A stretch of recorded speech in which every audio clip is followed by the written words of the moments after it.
before we start, let us first have a prayer to be led by Teacher Johnson. Are you ready? Yes!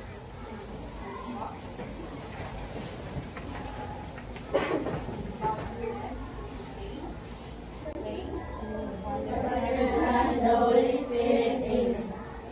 Our Father who art in heaven, hallowed be thy name, thy kingdom come, thy will be done on earth as it is in heaven. Give us this day our daily bread, and forgive us our trespasses, as we forgive those who trespass against us. Lead us not to temptation, but deliver us from evil. Amen. Father, the Son, and the Holy Spirit. Amen. Amen. Good afternoon, classmates. Good afternoon, everyone. Have you heard about the story? Yes. What kind of stories? Anyone? What kind of stories have you read? Yes. What? How about you? Cinderella. Very pretty. Yes. How about you? Snow White. Ano pa? Ano? What is your favorite story? Yes. Spider-Man. Oh, how about you? Moana. It's a movie. Okay, so now let us discuss what is a story and its plot. But before we start our lesson for today, let us recall our last lesson, which is about the characters, setting, and the plot. Okay, now let us discover what is a plot. Okay, we have different elements of a plot. First is what we call exposition. Very good. And next is Rising action. another one is climax. And Falling action. lastly is Resolution. Very good. So the first element is the exposition. Exposition is the first part of a story, and it is the beginning of a story wherein the author is introducing the character and the settings of a story. So ito yung simula ng story na pinapakilala natin kung sino yung mga bida. Okay? Everyone, read exposition. Exposition. Start of story introduction. Very good. And next is the rising action. Rising action are the conflicts and crises in the story that lead to climax. So these are the events followed by the exposition. Okay, and that is rising action. And we have here another one. We have the highest point, which is climax. Climax is the turning point or the most intense moment, either mentally or actually. Okay, that is climax. And after climax, anong sunod?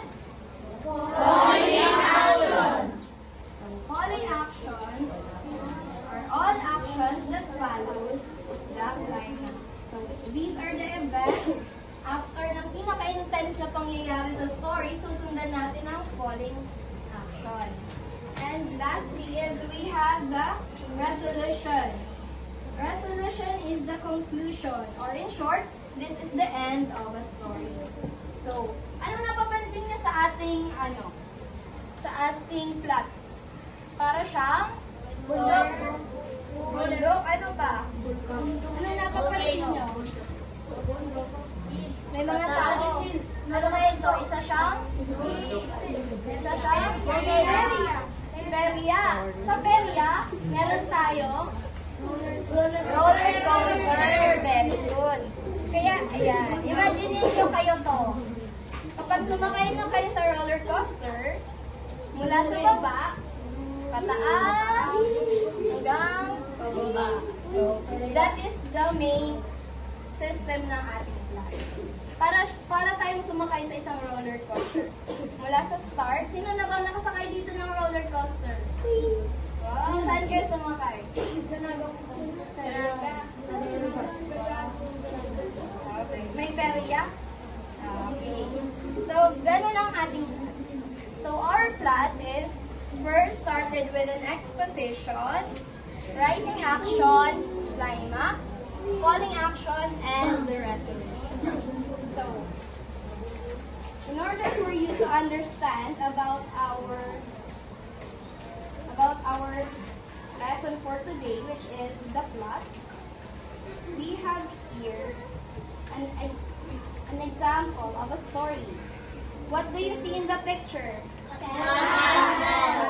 Ano pa? Very good. So that is our story. Class, what do you see in the picture? That will be the title of our story.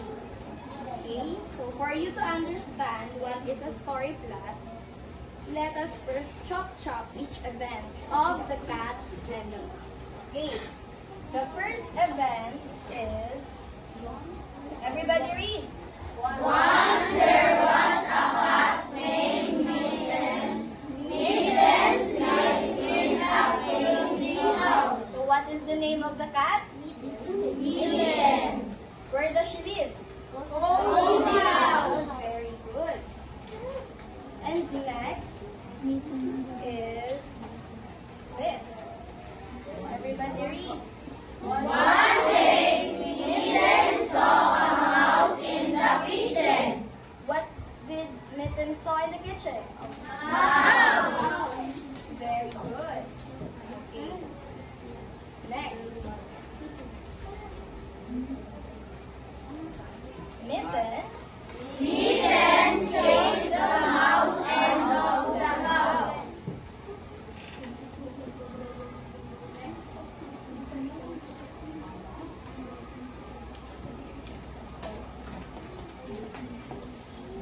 The mouse was big, but Mittens was quicker.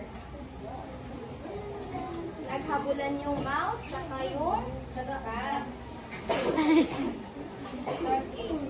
So, what happened next? From the day on, Mittens kept the mouse safe from mouses. Okay. What do you think is the exposition in our story? Dito ba? Dito? Dito? Saan? Dito? Okay, very good. This is our exposition. In this introduction, we have first introduced the cat and his house. Okay. The cat name was Mittens. Okay. The next, what is our rising action? One day, Mittens saw a mouse in the kitchen. So that is an event after the introduction or the exposition. And last is the Mittens chased the mouse of the house. Okay. In this moment, this is the most exciting part of the story because Mittens is taking action of the mouse. The cat is chasing the mouse. So this will be our climax. And next, after climax, what's next? Falling action. Okay, so this is our falling action. Read. The mouse was sleeping, but Mittens was quicker. And after falling action, we have Resolution. Very good. From that day on, Mittens kept the house safe from mouses. So our resolution is the ending. Happy ever after. Yun ang ating resolution. So again, this is the story of Cat and the mouse. For your activity, we have here Teacher Jansel to give you an activity that will enhance your knowledge about story. Are you ready? Yes! So now we can read the story. So you heard the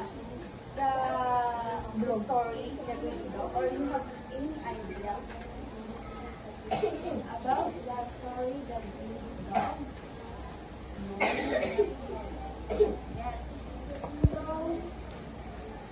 okay, let's read together. The Greedy Dog.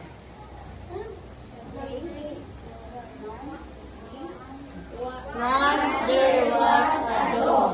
He was very hungry. He went to the meat shop to get a piece of meat. From there, he ran away.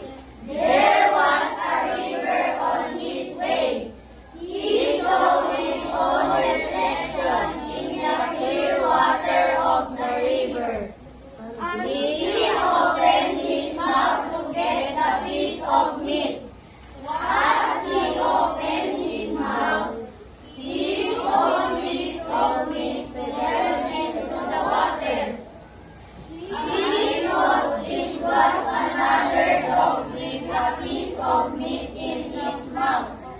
But at the end, he lost his own piece of meat and went hungry.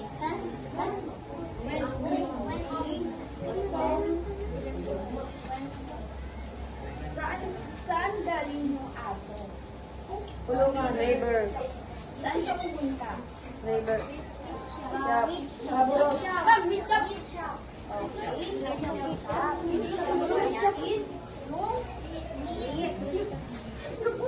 And then, now we have, so you listen that teacher channel, what is exposition and rising action, falling action, and climax, and the resolution.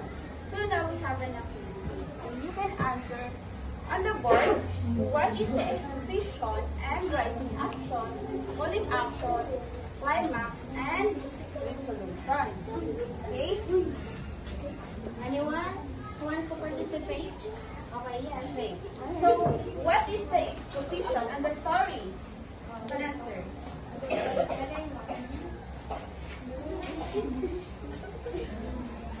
very good. The exposition.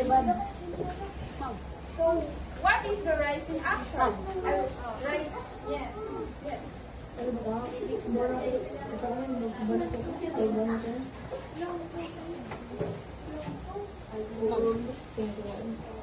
Ma'am. Ma'am. Ma'am. Who else? Ma'am. Ma'am. Ma'am.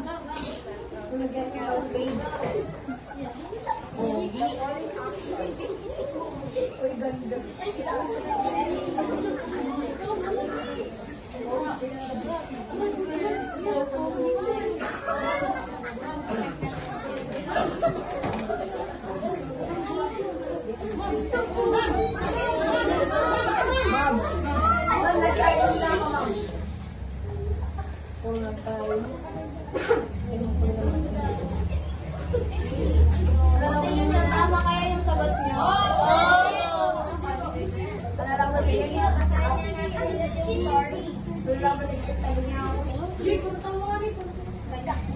Sorry, one. Once there was a dog. He was very hungry. He went to the meat shop to get a piece of meat. From there, he ran away. There was a river on his way. He saw his own reflection in the clear water of the river. So, after nung dog, galing sa meat shop, saan siya pumunta? River. Dun sa river, anong nakita niya?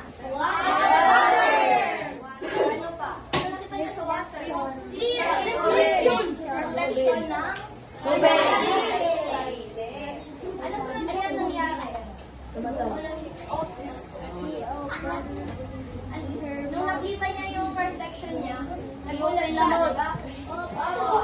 Anong nakita sarili niya. So, dapat, ito yung ating climax. Okay? Ito yung climax natin. He thought it was another dog with a piece of meat in his mouth. Nung nakita niya yung reflection niya sa tubig, nagulat siya. Akala niya, aso din.